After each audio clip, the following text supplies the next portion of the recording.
Udah. Ini. Nah, Ini YouTube. ada YouTube. Coba tapi nggak dipublish kan ini ya? Internal berarti ya? Iya.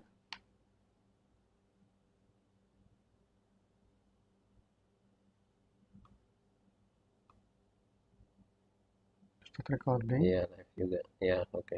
Dulunya live.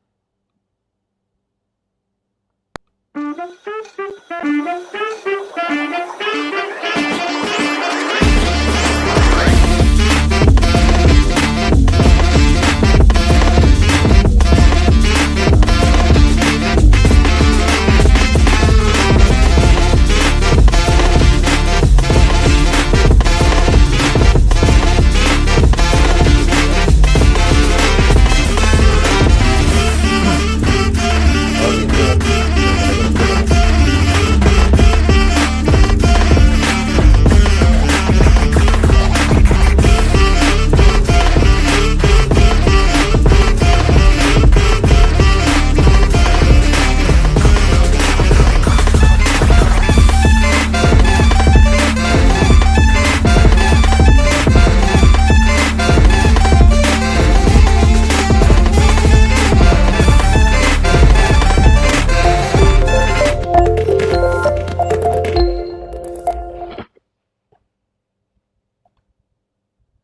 Ya. Assalamualaikum warahmatullahi wabarakatuh. Selamat siang kawan pajak semua. Salam sehat. Semoga semua dalam kondisi baik dan tetap sehat. Kawan pajak semua, kita bertemu kembali dalam program Simadu Live KPP PMA 2. Oke, sebentar lagi kita masuki bulan Ramadan nih Mas Arfa nih. Ya, betul Ya, Mas Eka. kalau versi Muhammadiyah kan hari besok ya, Besok Sabtu Sabtu. ya, mulai puasa ya. Berarti nanti malam taraweh. Tapi versi pemerintah kita tunggu dulu sidang Sidang isbatnya. isbatnya ya. Betul.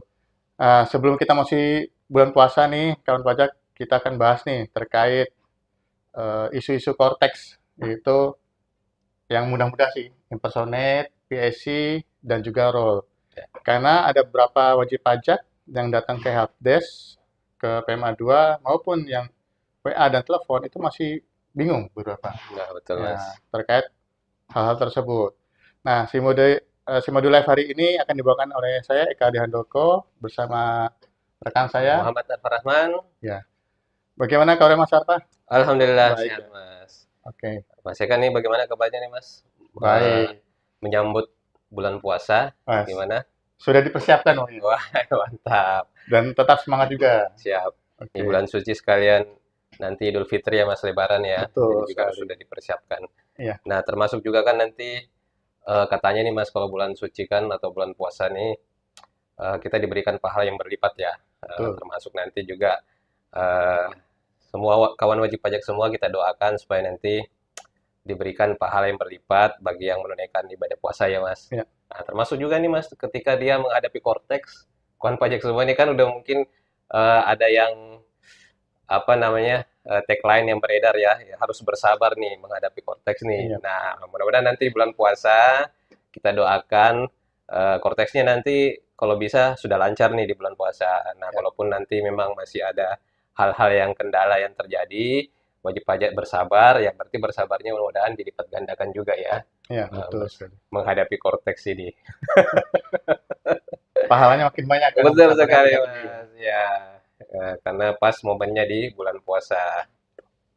Nah, bicara kita persiapan nih menyambut bulan suci Ramadan Mas, atau bulan suci puasa. Nah, bulan suci puasa.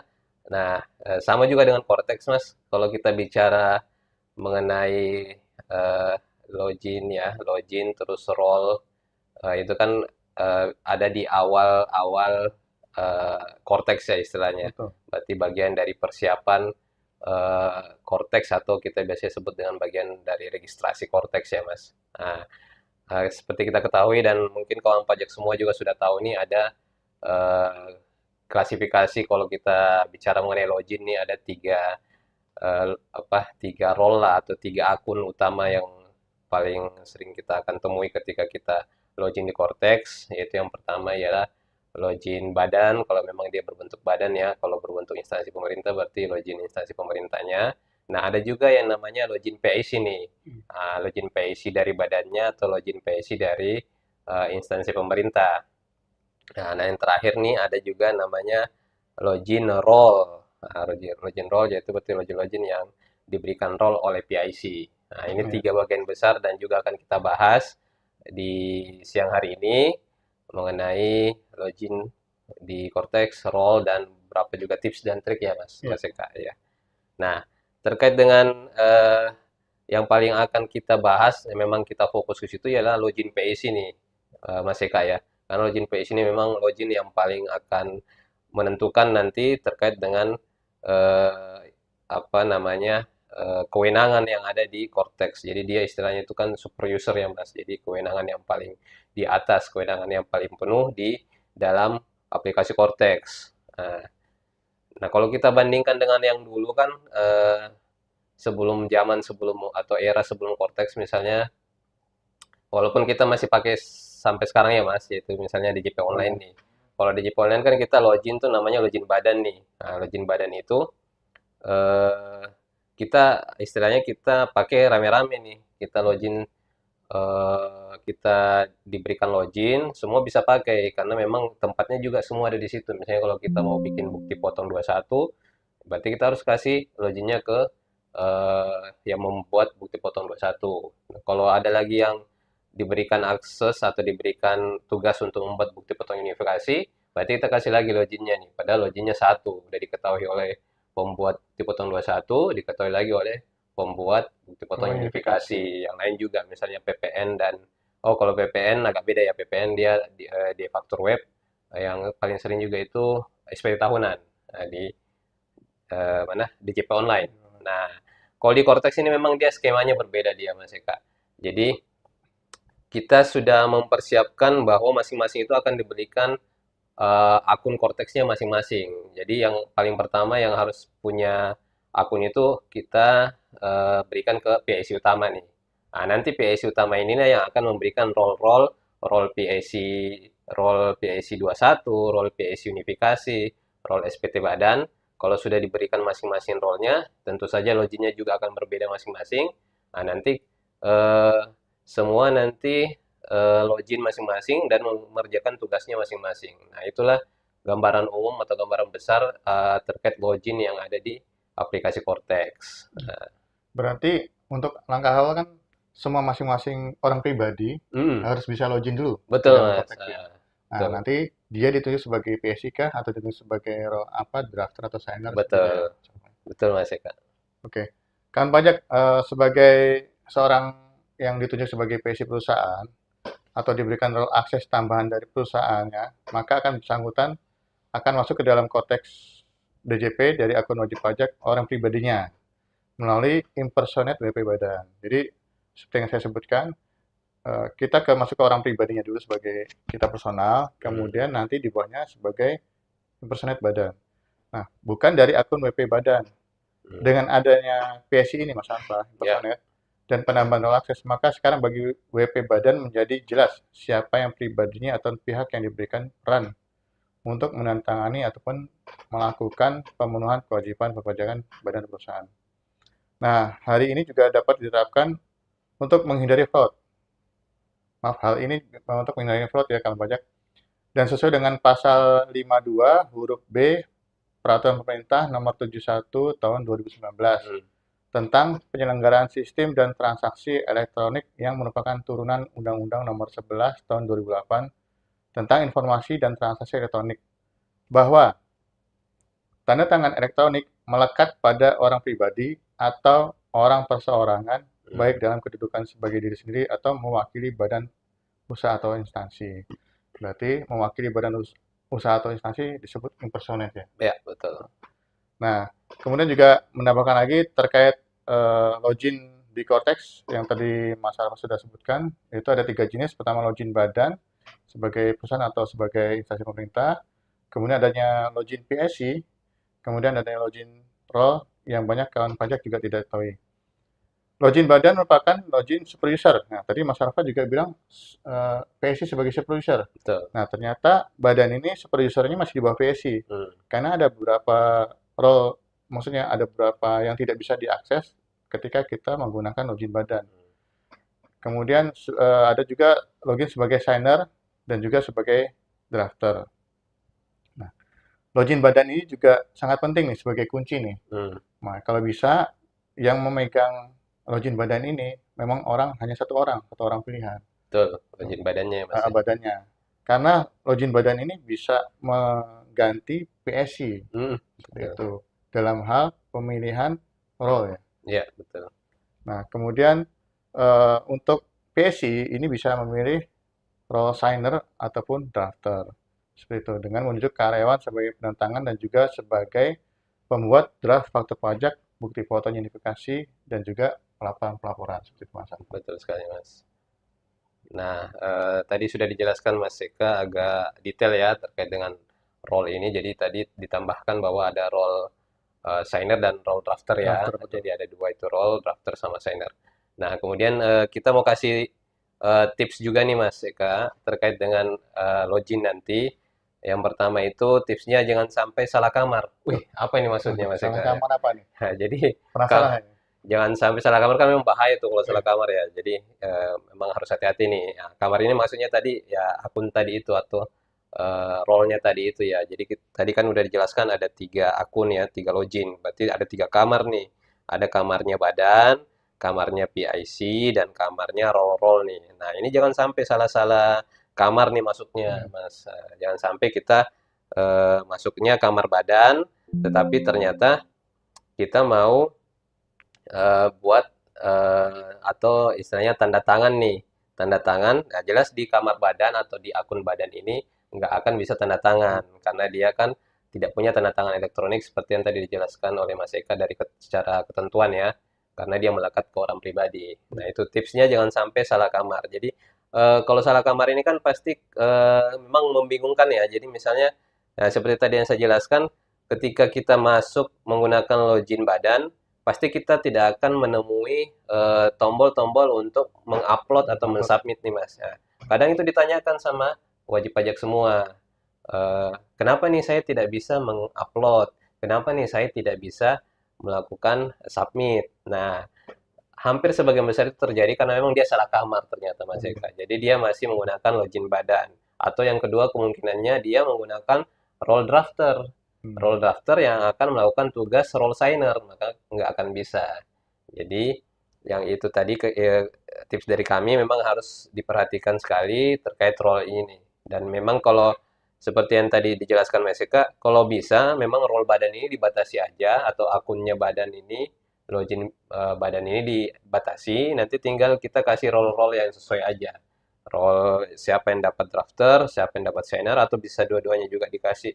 Role drafter sama role signer juga silakan. Yang penting kewenangannya itu semua sesuai dengan ketentuan ya. Tadi sudah dijelaskan juga Mas Eka terkait dengan ketentuan tanda tangan elektronik. Hmm. Ya. Tuh, terkait salah kamar ini juga ada cerita lucu nih, Mas Arfan. Wah, gimana tuh Mas? Jadi, wajib pajak pengen melakukan pembayaran. Nah, Mm-mm. ternyata dia lupa, login masih pakai orang pribadi, Wah, belum masuk itu. badan. Nah, delalahnya, kode billingnya sudah ter-create dan dibayar. Jadi, dia melakukan pembayaran dengan Nama NPW pribadi, pribadinya, padahal betul. untuk ditujukan untuk perusahaan. Nah, hal Nah, ini kan itu. jadi istilahnya cash flow perusahaan kan jadi terganggu ya. Betul, Nah, ini harus dipindah bukukan dulu nih ke deposit. Nah, itu juga perlu jalan betul. yang panjang juga. Iya, jadi memang harus hati-hati ya Mas Eka ya. Ya, Di jangan sampai konteks salah ini kamar. harus hati-hati, jangan sampai salah kamar. Perhatikan betul role-nya. PSC juga diperhatikan Betul. ketika dia impersonating ya. Ya, Jangan sampai dia sebagai dirinya sendiri ya. betul. Harus ada impersonating. Nah, itu harus jelas Impersonating dulu. badan. Betul. Oke. Nah, Ayo sekarang lanjut Mas juga Eka. kita kupas nih terkait penambahan role kan pajak. Jadi, penunjukan wakil atau kuasa yang ditunjuk oleh wajib pajak untuk menjalankan hak dan kewajibannya tertentu dilakukan melalui konteks DP dengan tahapan sampai berikut. Pertama, wajib pajak yang akan ditunjuk sebagai wakil atau kuasa harus sudah didaftarkan sebagai pihak terkait Hmm, dengan kategori related person atau orang terkait. betul. Terus yang kedua, oh, udah mulai serak ya, padahal belum puasa ya.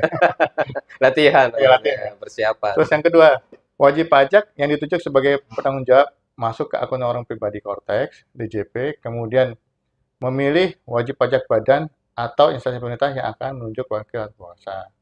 Terus yang ketiga, setelah masuk dalam status impersonating, pilih menu wakil atau kuasa saya dari panel yang sebelah kiri, kan pajak ya. Kemudian layar akan menunjukkan daftar orang terkait yang dapat ditunjuk sebagai wakil atau kuasa. Kemudian klik tetapkan role, dan untuk setiap orang terkait, dan tetapkan peran atau role sesuai kebijakan internal dari wajib pajak badan atau instansi pemerintah tersebut. Betul.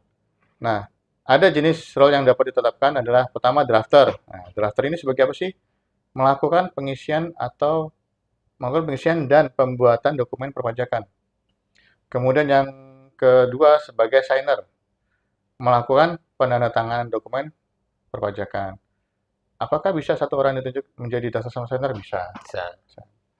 Kemudian orang yang terkait yang ditunjuk sebagai wakil atau kuasa wajib pajak sudah dapat melaksanakan hak dan kewajiban perpajakannya sesuai dengan role yang ditetapkan tanggung jawab melalui proses impersonating. Itu. Dan kembali lagi harus dicek lagi sebagai impersonating jika melakukan proses pembuatan atau pengisian pajakannya. Jadi role ini tetap harus impersonating badannya ya, Mas. Iya, jangan sampai tadi yang salah kamar tadi. Dia sebagai diri sendiri. Seperti itu. Nah, ada beberapa role yang diperuntukkan bagi kuasa WP atau juga wakil wajib pajak. Kan pajak bisa cek ya terkait SPT itu ada SPT masa B materai sebagai draft signer, kemudian ada SPT PPh unifikasi itu kalau bahasa Inggrisnya tax holding, kemudian ada SPT masa PPN, tax return, kemudian ada SPT tahunan, annual tax return. Jadi kadang-kadang penggunaan bahasa Inggris ini masih belum familiar ya. Karena di Cortex itu pakai bahasa Inggris iya, ternyata walaupun kita sudah pilih Indonesia ya. Jadi harus membiasakan untuk bahasa Inggris. Kemudian ada juga role terkait bukti potong PPh dan faktur pajak. Pertama ada bukti potong PPh unifikasi. Ini bisa dicek sebagai portal iBupot. Ada sebagai drafter signer. Kemudian untuk bukti potong PP pasal 2126 itu adalah portal iBupot 21-26. Ada sebagai drafter maupun signer. Kemudian sebagai role sebagai faktur pajak itu portal tax invoice sebagai drafter maupun signer. Jadi bahasa-bahasa tersebut harus dibiasakan. Kemudian juga saya sempat mandu sama ada WP dipandu sama saya, dia juga bingung nih, Pak, ini yang PPN yang mana? Ini yang PP unifikasi atau PP21 yang mana? Nah, jadi makanya harus membiasakan diri untuk mengenal istilah-istilah bahasa Inggris tersebut. Siap. Oke, lanjut kita bahas role terkait registrasi dan perubahan data ini, Mas ya. Karena ini juga ada role-nya juga, jadi kita juga harus paham mengenai istilah-istilah bahasa Inggrisnya ya. Nah, kemudian karena kadang kita kan itu role kan istilahnya juga bisa memberikan kuasa ya Mas ya. Jadi role memberikan kuasa atau kita menggunakan memang mekanisme kuasa misalnya oleh konsultan. Nah, ini termasuk yang sering akan kita temui nanti role-role ini. Nah, yang pertama misalnya terkait role pendaftaran atau probis, proses bisnis pendaftaran dan perubahan data WP. Nah, di situ ada dua role tuh. Ada namanya role representative eksternal reg basic. Nah, berarti ini registrasi maksudnya untuk kuasa wajib pajak atau konsultan. Nah, kemudian ada juga representative eksternal reg data update. Jadi ini maksudnya yaitu role untuk melakukan permohonan perubahan data di Cortex. Kemudian kalau terkait dengan pengukuhan PKP, itu dia istilahnya role representative external reg VAT appointment. VAT kan berarti PPN, appointment berarti pengukuhan. Jadi pengukuhan PKP. Kemudian kalau kita mau beralih ke PPN PMSE ini Mas, yang luar negeri tuh kita tunjuk sebagai pemungut PPN PMSE. Nah, itu role-nya namanya representative external reg domestic e-commerce VAT collector. Wah, panjang juga ya Mas. Tapi memang itu secara translate berarti e-commerce kan PPN PMS ini VAT collector. Nah, kayak gitu. Kemudian ada juga terkait dengan layanan perpajakan, ada role-role-nya juga nih Mas. Jadi kalau misalnya kita ingin mengkuasakan, memberikan role terkait dengan layanan-layanan perpajakan yang ada di Cortex. Nah, itu ada namanya role Portal Representative External TPS Basic. Nah, ini berarti role layanan perpajakan dasar. Karena kan tadi basic nih Ya, dasar. dasar. Nah, role layanan perpajakan dasar. Nah, yang kayak bagaimana tuh? Misalnya layanan administrasi, layanan informasi perpajakan. Ini ada menunya di Cortex ya semua ya, Mas. Layanan pengaduan, saran dan apresiasi, layanan materi edukasi, layanan pengetahuan dasar perpajakan. Jadi Nah, nanti muncul drop down menunya ya. betul Ya, di bisa situ. pilih kawan Eh, pajak. Kemudian yang terakhir juga terkait layanan perpajakan ada namanya Representative External TPS Additional. Nah, jadi ini untuk biasanya untuk permohonan edukasi, misalnya memang mau minta diselenggarakan ke WP itu semacam kelas pajak ya Mas. Nah, bisa melalui role ini nanti kita bisa berikan melalui role ini untuk meminta edukasi yang akan disampaikan ke wajib pajak. Tentu saja nanti akan sampaikan penyuluh ya, tim penyuluh lah Mas. Nah, kemudian juga ada role yang terkait pembayaran dan permohonan pemindah bukuan. Itu nama role-nya itu yang pertama representative external Oke. pay basic. Berarti ini layanan pembayaran dasar bagi wakil atau kuasa ataupun yang memang diberikan role untuk melakukan pembayaran yang dasar-dasar ya. Misalnya yang dasar itu yang kayak gimana? Misalnya membuat kode billing lah, pembuatan kode billing, atau daftar kode billing belum dibayar. Kemudian ada juga role terkait pembayaran dan pemindahan bukuan itu namanya representative external balance transfer signer. Nah, ini apa maksudnya? Berarti ini role untuk permohonan pemindah bukuan. Nah, ini role terakhir nih terkait dengan pengembalian dan kompensasi. Pengembalian pajak itu role-nya representative external refund signer. Nah, refund ini kan yang di garis bawah ini artinya pengembalian ya. Pengembalian. Jadi role untuk permohonan pengembalian pajak. Kemudian juga ada namanya role representative external interest compensation signer. Nah, ini kan interest berarti bunga, Bunga. berarti permohonan imbalan bunga. Nah, mengapa ini kita sampaikan Mas Eka? Karena ini kalau tidak diberikan role, berarti ini kan semua ada di PSI utama nih. Ya. Berarti kalau kayak kita mau ngajuin PBK, terus ngajuin restitusi, kalau kita nggak kasih role-role tadi yang sudah dijelaskan, maka semua itu harus dilakukan oleh PIC utama. Makanya tadi kami jelaskan bahwa untuk yang eh, probis-probis tadi yang kami sampaikan itu sebenarnya ada role-role-nya juga dan bisa diberikan ke orang lain atau diberikan apa namanya kuasa ya Kuasa ke kewenangan. mereka. Jadi nggak harus semua PSC yang melakukan. Hmm. Nah, yang penting kita kasih role-nya dan role-nya itu ada di Cortex dan role-nya pun itu kan spesialisasi ya Mas. Jadi terserah mau diberikan yang mana sesuai dengan spesialisasinya. Memang misalnya khusus untuk mengajukan permohonan pemindahan bukuan aja disediakan oleh Cortex untuk khusus untuk itu. Nah, Ya, jadi kalau tidak dipilih role, maka menunya tidak muncul ya, Mas Anto. betul, dia nggak akan bisa melakukan itu. Misalnya tidak dikasih role untuk pengembalian imbalan bunga. Nah, maka nggak bisa masuk ke role atau menu permohonan imbalan bunga kayak gitu. Ya. Oke, sekarang kita masuk ke tips. Tips untuk role. Ini juga saya dapat bahan dari WA Group ya. Jadi terkait ini, kawan pajak, faktur pajak dan bukti potong dianggap tidak sah. Nah, Hmm. ini harus jadi aware kawan pajak semua nih. Kalau signer Cortex yang ditunjuk PSI tidak memiliki surat kuasa khusus. Nah, Karena dia signer ya, signer tanda ya. tangan. Nah, PSI dapat menunjuk karyawan sebagai signer Cortex untuk faktur pajak atau bukti potong. Kemudian yang kedua, karyawan harus memenuhi syarat sebagai kuasa sebagai dimaksud pasal 32 Undang-Undang KUP.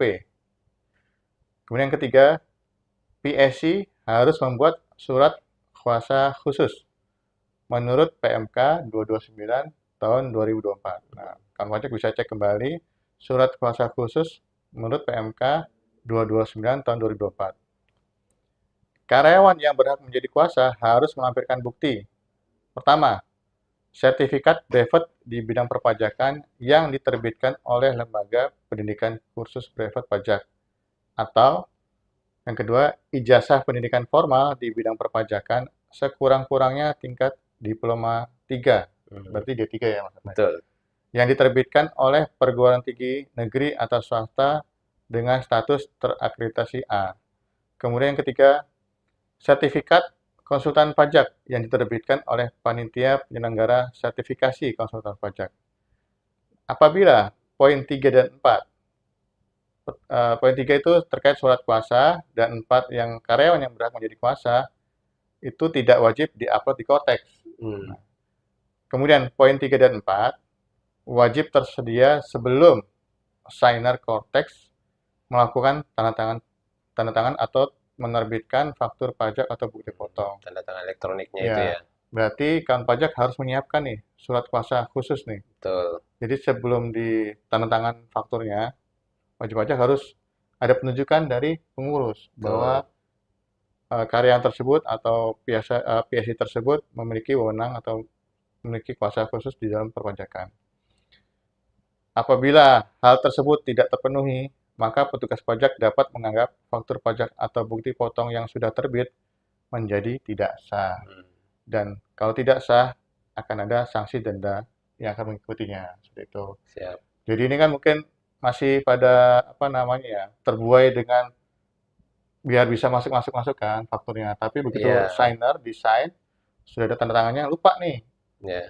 membuat surat kuasa nih. Nah, Nah, maka dari itu kawan pajak dipersiapkan surat kuasa khusus. ya. Nanti pada saat terjadi pemeriksaan, dicek nih apakah benar si A atau si B, si C yang ditunjuk itu memenuhi surat kuasa khusus. Seperti itu. Betul. Jadi memang harus sesuai ketentuan juga ya Mas ya. Ya, Kalaupun memang secara aplikasi kadang memang dia dimungkinkan untuk langsung melakukan tanda tangan elektronik atau langsung ditunjuk sebagai signer, tapi kita juga harus mengacu kepada ketentuan yang ada, termasuk ketentuan kuasa khusus itu ya Mas. ya.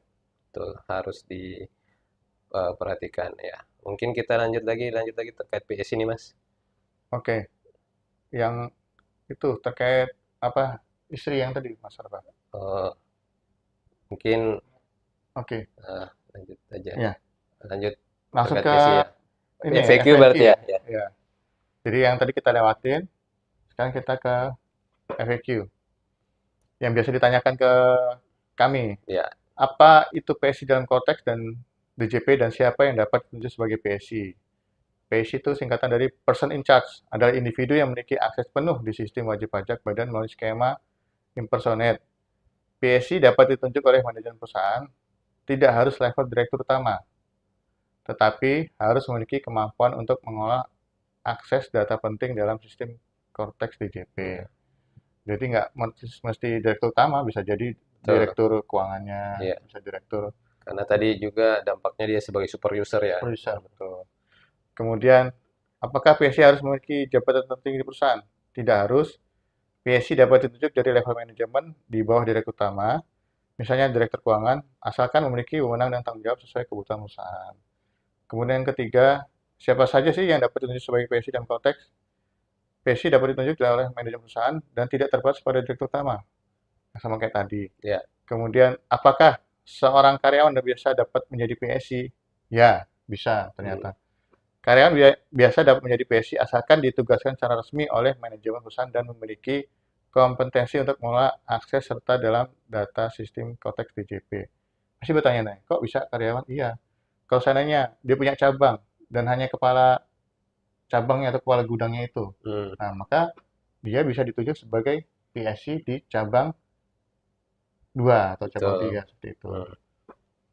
Betul. Lanjut sekarang pertanyaannya, apakah PSI harus berasal dari internal perusahaan nih? Eh, Selama orang tersebut memiliki keterkaitan formal dengan perusahaan ya, karena kalau di Cortex itu kan ada yang related person sama ada related parties kalau nggak Artis salah ya ya. Mas ya. Jadi juga ternyata memang selama ada kaitannya dengan perusahaan dia masih bisa juga ditunjuk sebagai PSI ini terkait berarti tadi yang related parties-nya itu. Hmm. Kalau related person-nya tadi kan dijelaskan oleh Mas Eka tadi yang FAQ yang awal ya. Nah, ini berarti bisa ya yang selain yang dari internal perusahaan tapi tetap harus memiliki keterkaitan formal dengan perusahaan. Dan memang juga dia harus karena PIC ini kan tadi seperti yang dikatakan oleh Mas Eka kan super user nih. Jadi dia harus memiliki integritas lah istilahnya karena dia harus menjaga data-data dan memang itu semua data-data penting dari perusahaan ya. Jadi dia Betul. harus memiliki eh, apa namanya integritas untuk menjaga data tersebut karena dia bisa dikatakan juga dari eksternal perusahaan tapi masih terkait dengan perusahaan itu sendiri. Jadi harus memiliki integritas menjaga data-data internal dari perusahaan. Kemudian lanjut pertanyaan selanjutnya, apakah seorang PSI dapat mendelegasikan tugasnya kepada orang lain? Nah, ini tadi kita sudah perkenalkan yang konsep role ya, Mas. Jadi Betul. konsep role itu memang untuk mendelegasikan sebagian tugas-tugas dari PIC. Jadi tadi juga sudah dijelaskan ada yang berbentuk role drafter dan ada yang berbentuk role signer. Role drafter itu untuk membuat semua dokumen perpajakan, sedangkan signer untuk melakukan penandatangan. Dan juga kadang eh, yang lain juga ada namanya kan signer SPT itu Mas. Jadi dia Ya. juga bisa melakukan pengkreditan pajak masukan. Nah itu nggak bisa dilakukan oleh drafter, tapi bisa dilakukan oleh signer SPT. Kayak gitu. Terus yang selanjutnya, siapakah yang dapat mengakses data historis SPT dalam Cortex DJP? Nah, data ini akan muncul bagi mereka yang memiliki role PIC, PIC utama, dan juga yang diberikan role sebagai signer. Dan juga kadang termasuk makanya tadi kita sudah tekankan di role badan ya Mas, di Hmm. akun badan itu harus dijaga jangan sampai juga diberikan kepada orang-orang yang tidak berwenang karena akun badan itu bisa juga melihat histori dari semua dokumen perpajakan yang dibuat atau di-create di Cortex. Jadi memang harus hati-hati ya, termasuk role PAC, kemudian role badannya itu sendiri, akun badan, terus juga role signer. Jadi akun signer juga semua itu harus hati-hati karena dia dapat mengakses data-data penting di dalam Cortex perusahaan. Kemudian yang terakhir, pertanyaannya, bisakah pegawai non-PIC melakukan perubahan data di akun wajib pajak badan? Nah, ya, PIC kan tadi sudah dijelaskan oleh Mas Ika itu memiliki akses penuh ke sistem atau akun perusahaan ya, akun badan. Nah, melalui dia skemanya yang kita sebut skema impersonating. Personating. Nah, PIC ini dapat ditunjuk oleh manajemen perusahaan dan tidak harus juga di level utama tadi seperti yang dijelaskan oleh Mas Eka, tapi harus memiliki kemampuan untuk mengelola akses data penting di dalam sistem Cortex DJP. Nah, berarti kalau pegawai non PSI artinya dia tidak dapat melakukan perubahan data di akun wajib pajak badannya karena memang tidak ada aksesnya. Aksesnya itu cuma ada di PSI utama dan mereka yang memiliki login akun badan. Makanya tadi kita selalu tekankan harap akun badan itu tidak diberikan kepada mereka yang tidak berwenang karena dia bisa melakukan perubahan data di akun badan selain akun PIC utama. Ya. Juga termasuk kayaknya role signer juga ya Mas. Jadi harus memang dipegang hati-hati banget role-role yang ketiga ini. Jangan sampai disalahgunakan lah istilahnya. Ya, Ya. mungkin itu ya sesi Pembahasan. materi ya Ya. Mas. Jadi selanjutnya kita mungkin Cek dulu ada membuka pertanyaan mungkin. sesi tanya jawab kalau ada pertanyaan dari para kawan pajak semua.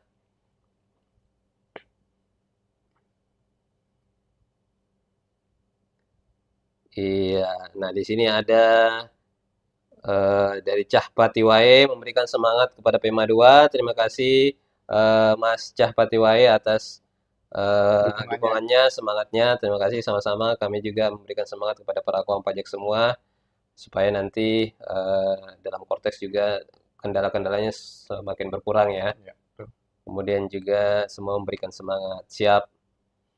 Kemudian juga ada Pak Imawan Doni bertanya apakah Cortex sudah berfungsi normal. Uh, jadi gimana nih Mas Eka?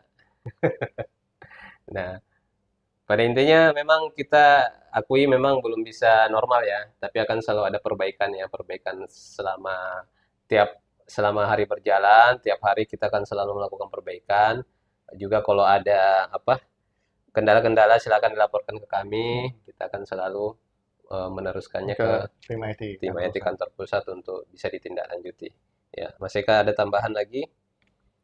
Ya, konteks ini kan misalnya barang baru ya, barang baru yang Betul, memang masih banyak, kalau orang nanti bilang masih banyak bug-bug ya. Tapi seharusnya sih betul, nggak seperti itu ya. Tapi karena kita dinamis dan memang banyak eh, perubahan-perubahan, betul, apa namanya istilahnya, mungkin coding-coding, betul, jadi ada beberapa yang error memang seperti betul, itu kawan pajak. Jadi makanya kawan pajak harap bersabar. Nah, ini berarti kesabarannya lagi, betul. apalagi di bulan puasa kesabarannya. Tapi kami harapkan di bulan puasa nanti Cortex sudah mulai berkurang ya error-errornya. Iya, mungkin Oke. karena mudik ya, harusnya konteks mudik nggak ini? Jadi baknya mudik dulu ya, Iya, terus lancar seperti gitu. kalau di jalan tuh jalan raya itu Mas, kalau menjelang Lebaran kan itu jalannya lengang, lancar. Iya, Nah, siapa tahu Cortex juga begitu nanti kan misalnya. betul. Ada pertanyaan lagi ya? Kayaknya udah Mas, sudah Oh ya, semua sudah. ya. Dan kita juga sudah hampir setengah jam menemani kawan pajak semua. Dan mungkin juga memang saya tambahkan juga Mas bahwa dari sistem perpajakan yang di Indonesia kan memang kita bisa bilang semua yang ada di Indonesia itu bisa dibilang kompleks ya.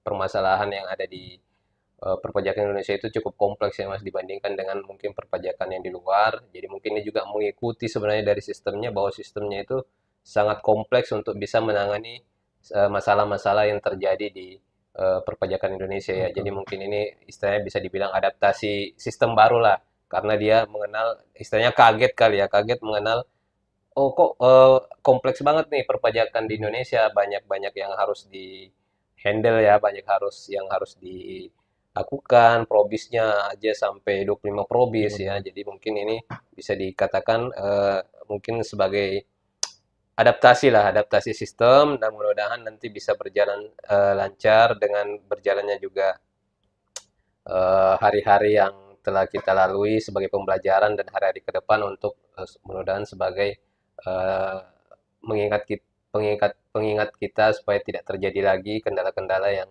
eh, kemarin terjadi. Mudah-mudahan nanti kita harapkan lancar dan sudah bisa apa istilahnya memenuhi ekspektasi Kasih dari bangku kaum ya, pajak semua ringan ya. ya. Siap. Ya, ini Oke, sebagai penutup nih Mas Eka, oke. gimana? Apabila kawan pajak masih ada pertanyaan terkait materi ataupun yang lainnya, biasa sepertinya, WA ke kami di 0899 84 kali 055. Kemudian bisa juga telepon di line extension 207 dan 208. Dan jangan lupa follow dan share IG Pajak PMA 2, Ya, kemudian YouTube KPP PMA 2 agar tidak ketinggalan info dari KPP PMA 2. Sekian dari kami. Mohon maaf apabila ada kesalahan. Terima kasih telah menyaksikan Simadu Live kami. Pajak pajak kuat, kuat, APBN APBN sehat, sehat, Indonesia Indonesia sejahtera. sejahtera. Wassalamualaikum warahmatullahi wabarakatuh. Waalaikumsalam warahmatullahi Mohon wabarakatuh. maaf lahir dan Mohon maaf batin. lahir batin, selamat berpuasa.